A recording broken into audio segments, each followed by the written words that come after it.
Big diplomatic changes are underway, but also sharply contested. The United Kingdom, Canada, and Australia have formally recognized the State of Palestine. In response, Israeli Prime Minister Benjamin Netanyahu has issued a forceful warning. There will be no Palestinian state to the west of the Jordan River. Today, we look at what this means, practically, politically, and where things might go from here. On September 21, 2025, the UK, Canada, and Australia officially recognized Palestine as a state. This is part of growing international pressure in response to the war in Gaza and the ongoing expansion of Israeli settlements in the West Bank. These countries say recognition is crucial to revive hopes for a two-state solution and to send a message that continued occupation and settlement expansion are undermining the possibility of peace. Benjamin Netanyahu, however, rejected the move outright. His messages include, recognition by foreign countries is rewarding terrorism. There will be no Palestinian state established to the west of the Jordan River. He has vowed to continue settlement expansion in Judea and Samaria, that is the West Bank, and resist international pressure. So why is this moment important? A few reasons. Diplomatic shift.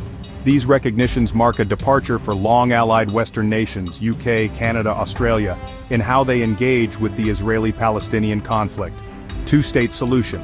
The foundational idea of a sovereign Palestinian state alongside Israel is under increasing strain.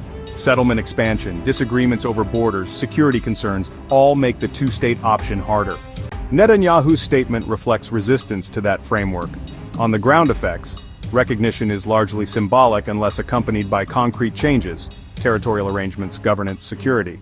Palestinians welcome recognition, but the daily realities of occupation, conflict, displacement continue.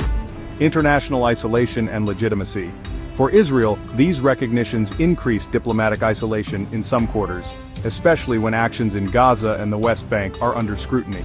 For Palestinians, recognition bolsters claims of legitimacy in international fora. What might happen next? Further recognitions, other nations may follow suit. Portugal already did. More are expected in international bodies, for example, UN General Assembly. Israeli reaction, Netanyahu may take unilateral steps.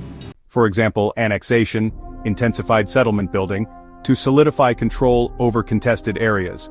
Diplomatic rifts, tensions between Israel and these recognizing countries could worsen, affecting trade, aid, political cooperation.